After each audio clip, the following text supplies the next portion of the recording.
Well, now pull up a chair and settle in, folks.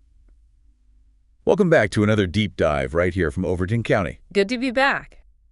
Today, we're fixing to unpack some ideas about something that feels, well, mighty important right now. Something we could all use a little more of, not just down here in Livingston or, Cookeville, but just about everywhere. And that's love and compassion. Exactly. Love and compassion. That's right. We've been spending some time with some really insightful material lately. Yeah. What have you got? Specifically, some notes and talks from a highly respected Buddhist teacher named Pema Chödrön. Ah, okay. I've heard the name. Yeah, we pulled out pieces from a talk called Becoming Limitless and some other related writings, and she really lays out a practical path for cultivating these very qualities. Okay, practical is good. So our aim here, folks, is to really dig into these sources, figure out what this practice she talks about, Mitri and Karuna, is that it? Mitri and Karuna, yeah. Figure out what that's truly about, not just, in our heads, but how it feels on the ground. Right, how it works in real life. And see how these kind of ancient ideas might, resonate with the timeless truths we hold dear right here in our own backyards. The kind of neighborly love and grace we strive for. Exactly. Think of this conversation like we're just sitting on the porch together, chewing over something interesting, something worth pondering. Sounds good. Let's get started then. So the way the source material introduces Mitri and Karuna is, I think, really key. How so? They aren't presented as just abstract kind of fuzzy feelings or, just nice ideas. Okay. They're laid out as formal, intentional practices, something you do.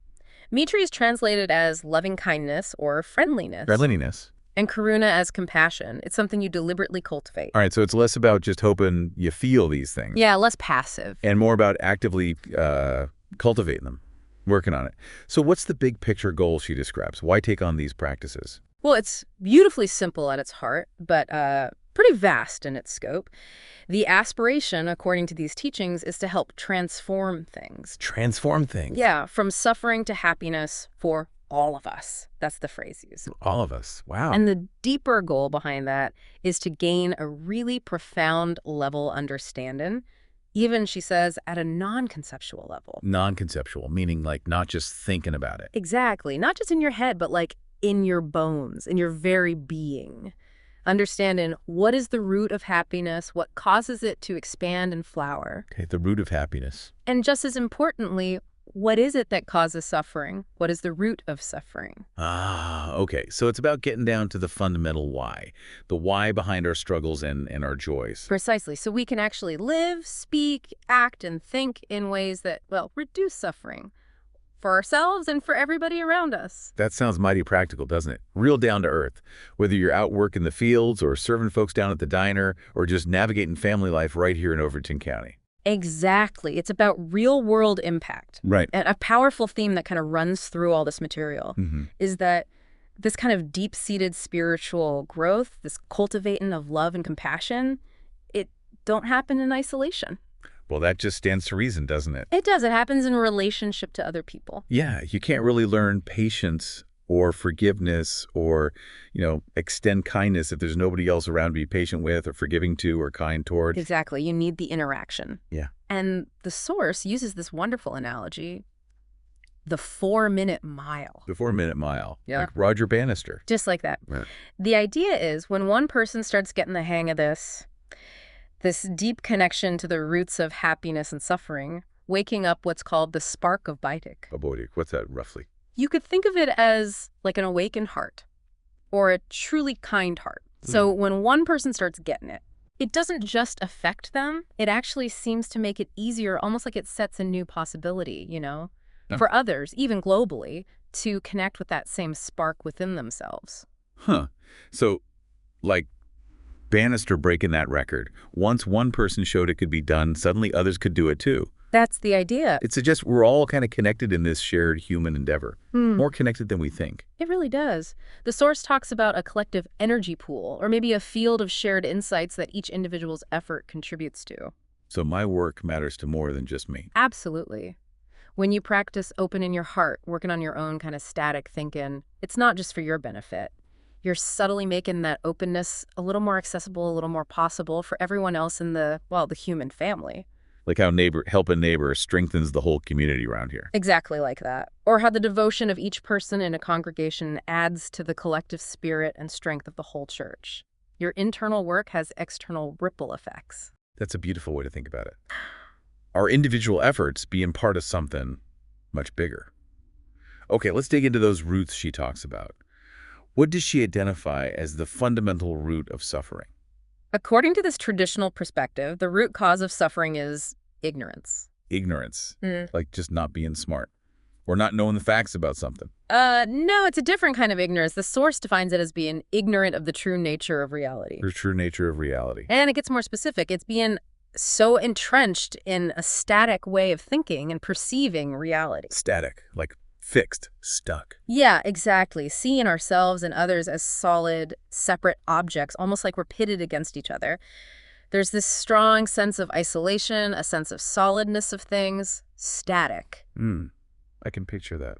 Think about when you feel stuck, Like a problem's just a solid wall you can't get around. Or feeling utterly alone even when you're in a room full of people. Right. Seeing everyone else as separate from you, maybe even as a threat or an obstacle sometimes. That fixed, isolated view, that's the kind of ignorance she's pointing to. I see. So it's not about being uneducated like book learning.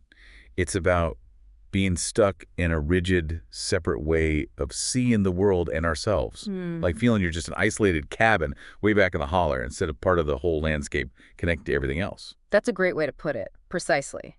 And the flip side, then, the root of happiness is the dissolving of ignorance. Okay, dissolving it. So what is the true nature of reality that we're ignorant of, according to this? The source says it's limitlessness in process, fluid, not solid. Fluid or not solid, always changing. Always changing. And the most crucial part, that we are all part of a flow of energy, a flow, a process, part of the whole. We're not actually isolated. This happiness comes from loosening up that fixed, separate view. That seems to be the core idea. From seeing the world not as solid, separate pieces, but as something flowing and connected. Kind of like how the waters of Dale Hollow Lake are always moving, always changing. Or how the seasons cycle through the fields around here, showing everything is always changing, always connected to everything else. That's exactly the kind of shift she's talking about, recognizing that dynamic, interconnected nature of everything. Okay.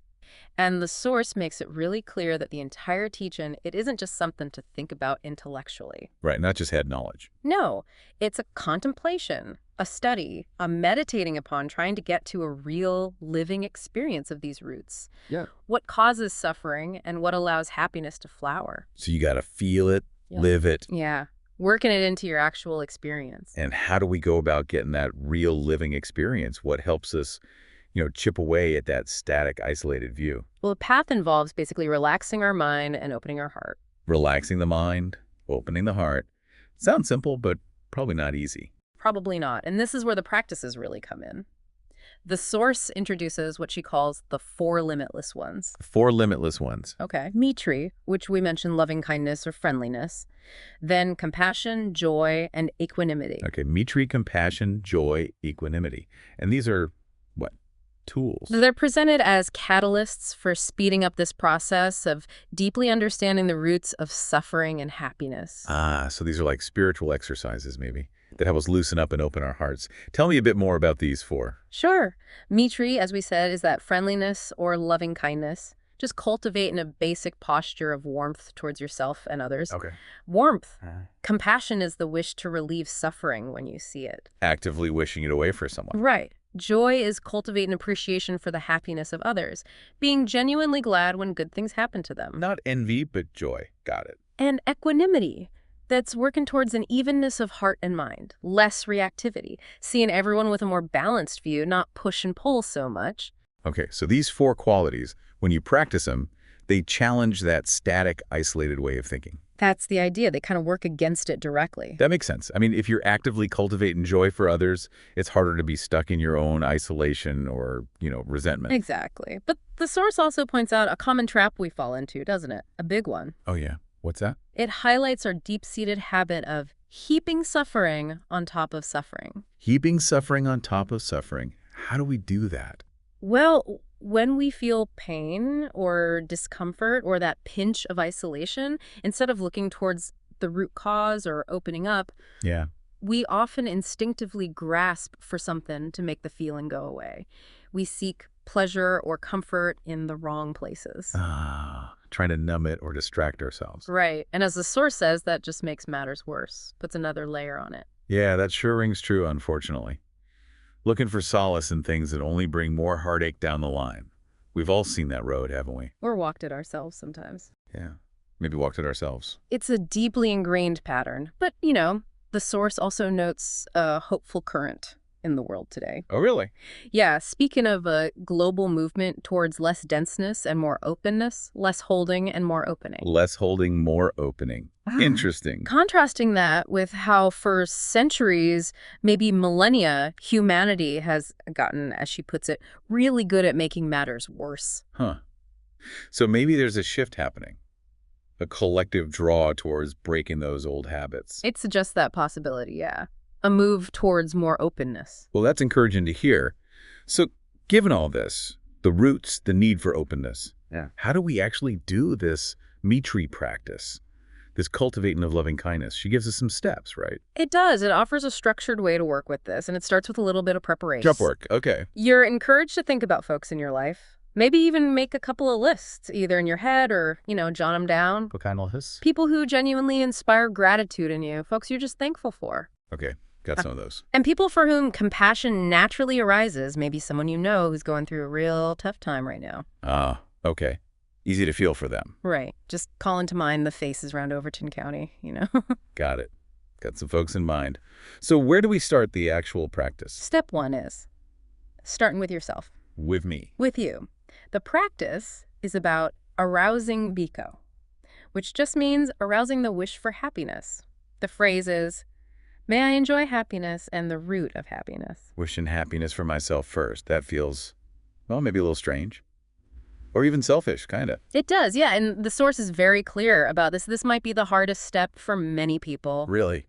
Harder than wishing it for enemies? For some, yes. She says if you can't genuinely wish happiness for yourself, it's incredibly difficult to authentically wish it for others. It's like, if your own inner well is dry, how can you offer water to anybody else? Okay, I see the logic there. It's not about ego or being self-centered. It's about starting exactly where you are, acknowledging whatever you're feeling, even if you feel kind of shut down or closed off. So you don't have to feel happy to wish it? No, not at all. It's not conjuring a feeling, but simply making the wish. She uses this image of tapping into it, like tapping into a spring. Tapping into a spring. Yeah. This innate capacity for kindness, for wanting well-being, it's already there, she suggests. Even if you just find a tiny trickle at first, just making the wish starts the flow. Okay, that makes more sense. You got to include yourself in the circle of kindness, not stand outside looking in. Yeah. All right, so after wishing for your own happiness and its root, where does the practice take you? Step 2 is expand into those who inspire gratitude, the folks on that first list. The easy ones. The easy ones, yeah. You extend the wish to them. May they enjoy happiness and the root of happiness. Same phrase. Same phrase. And the source emphasizes connecting with a genuine feeling of warmth and appreciation here. Really feeling that gratitude. It's suggested you spend the majority of your practice time on this step, actually. Really cementing that feeling of warmth and connection with folks who are easy to love, your family, your closest friends, maybe someone from church or a neighbor who's always been there for you. Right, dwelling on that good feeling. Yeah. Okay, makes sense. What's next? Step 3, you move to a close friend. Extend the wish to a good friend. Still pretty easy, usually. Usually. But the source notes that even with friends, relationships can have complexities, right? Little fictions. Sure. Nobody's perfect. But you still make the wish for their happiness and its root. Okay. Still expanding the circle, even where things might not be perfectly simple. What's step 4? Step 4 is include in neutral individual. Neutral folks. Yeah. This is extending the wish to people you feel, well, neutral about, which, honestly, the source points out is most people in our lives. Huh. Never thought about it that way, but yeah, probably true. These are the folks you see regularly but don't have a strong positive or negative charge towards, the person you nod to at the post office in Livingston. Right. Or the cashier at the store. Exactly. The folks you pass in the aisles at the grocery store, the driver in the car next to you. You make the wish. May they enjoy happiness and the root of happiness. So the folks we barely think about, one way or the other. Okay. Consciously including them in the wish. And then comes step 5. This is the tough one for most folks. Uh-oh. Let me guess. Extending the wish to indies, or let's say people you have negative feelings towards. Yeah. And the source is wise here. It suggests starting with less intense negativity, like maybe mild resentment or irritation towards someone. Not jumping straight to the person who really wronged you. Right. Not someone who caused deep, profound harm, at least not at first. Ease into it. Okay. But wishing happiness for someone you actively dislike, or maybe someone who's even hurt you, that sounds, well, it sounds almost impossible for most folks. Goes against the grain, doesn't it? It is the most challenging step, absolutely. And the source doesn't pretend otherwise. She describes the task as paradoxical. Paradox. Yeah, you're holding in your heart at the same time that the not liking and then also wishing for them to enjoy happiness in the root of happiness. Holding both. The dislike and the wish for their happiness. Both at the same time. You're not trying to suddenly like them or excuse their actions or pretend the hurt isn't there. Okay, that's important. You're simply extending the wish for their ultimate happiness and its true root. But why? I mean, I gotta ask again. Why would you wish happiness for someone who's caused suffering? Wouldn't you wish, well, something else? Maybe that they get what's coming to them. That seems more natural. And this is where the source offers a truly powerful insight, maybe one of the most challenging takeaways from the whole thing. Okay, lay it on me. It connects back to that root of suffering being ignorance, remember? That static, isolated view. Yeah. The profound insight that can arise from these practices, particularly when you direct them towards those you struggle with, is this. If you really wanted to be free from suffering yourself, My own suffering. your own suffering, you would wish for the perpetrators of violence and cruelty, or even just the folks who really annoy you, to enjoy the root of happiness. Wait, you'd wish them happiness for my sake? Yeah. How does that work? That sounds backwards. Because, the source says, think about it, if they genuinely found the root of happiness, which is tied to dissolving that ignorance, that static view, and connecting to the flow of reality, remember? Right. Connected, not isolated. Then they wouldn't be hurting people anymore? Wow. Okay, hold on. That flips everything on its head. It does, doesn't it? Our natural inclination, like I said, is maybe wanting revenge or justice served, seeing the person who hurt us suffer in return, getting even. The eye for an eye thing. Yeah. But the source suggests that wanting their suffering just, what was the phrase? Perpetuates the cycle of cruelty. Exactly. It keeps the whole cycle going. So the way out of suffering, even the suffering caused by others, is actually tied to their transformation. They're finding happiness. Yes. Not their punishment. That's the radical suggestion here.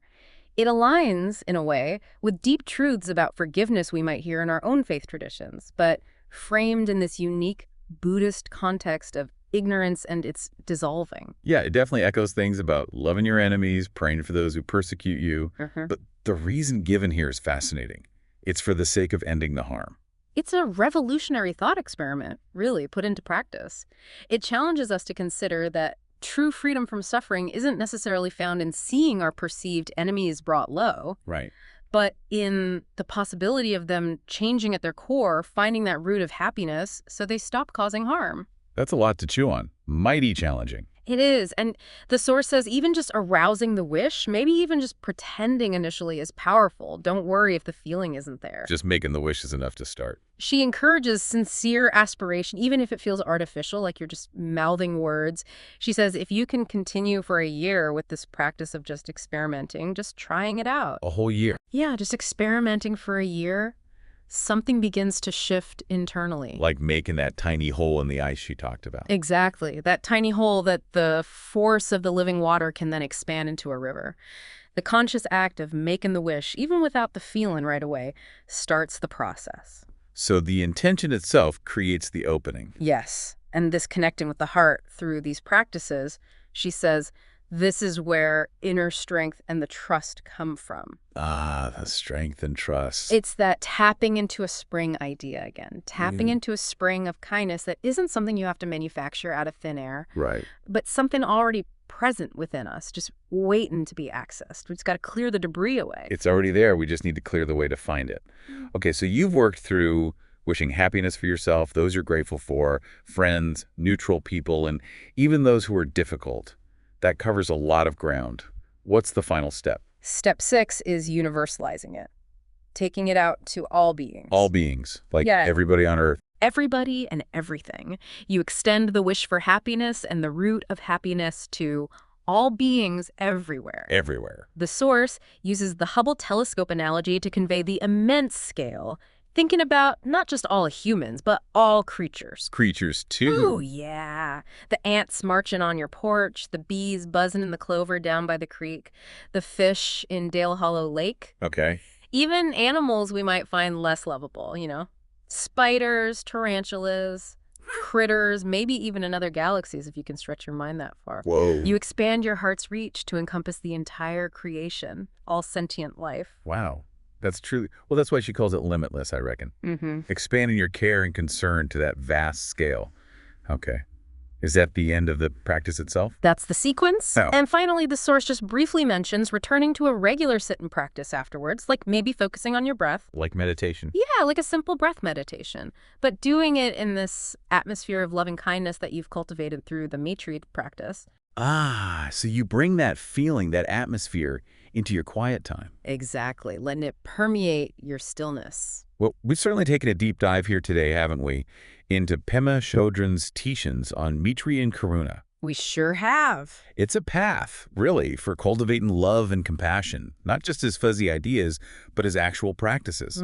By understanding the fundamental roots of suffering, that static, ignorant view, and the roots of happiness, that open, connected flow. And seeing how connected we all are, how our inner work ripples out. And deliberately expanding our heartfelt wishes to include everyone, even the folks we find most difficult. So the key takeaways for folks listening, what would you say they are?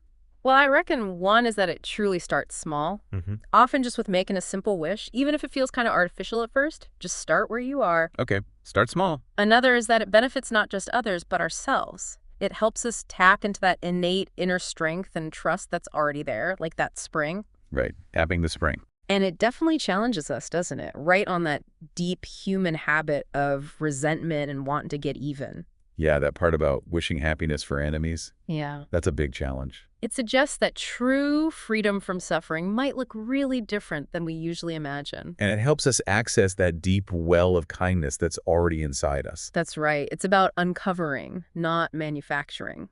You know, these ideas, even though they're presented from a different tradition than our own, they sure do echo some powerful, timeless truths, don't they? They really do.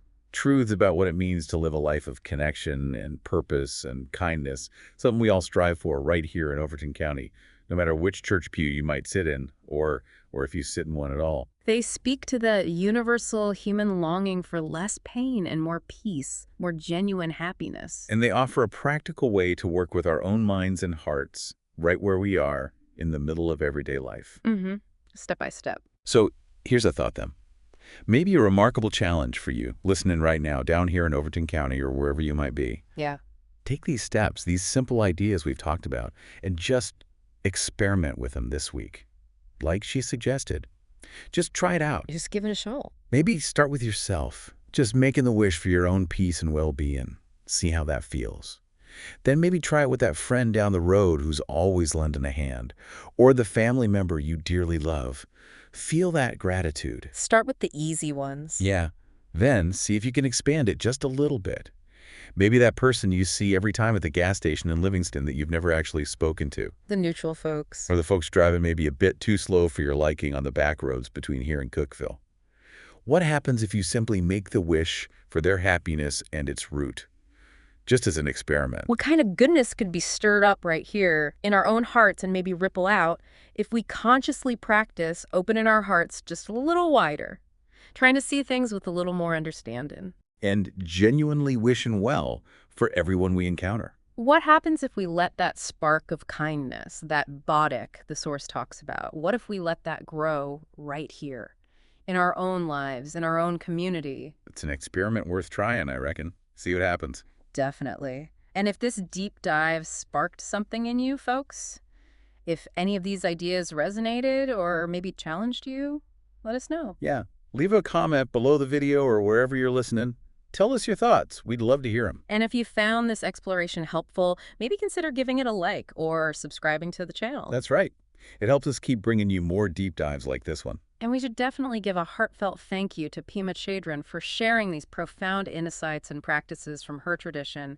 They really offer a path for anyone seeking less suffering and more genuine happiness. Absolutely. A real gift. And a big shout out, as always, to you, our listener, for joining us on this journey today, for being open to digging into these ideas with us. Thanks for sticking with us. Let's just take a quiet moment together now, holding this aspiration in our hearts.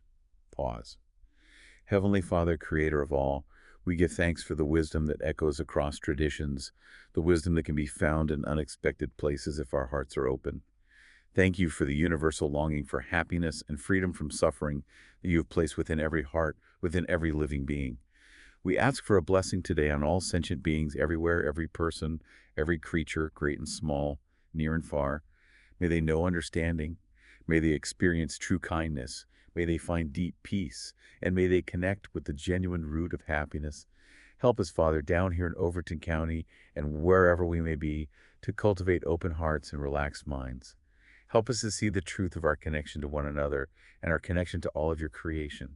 May we learn day by day to be channels of your love and your compassion in our own lives, starting right where we are with ourselves and gently, patiently expanding that circle outwards. Amen.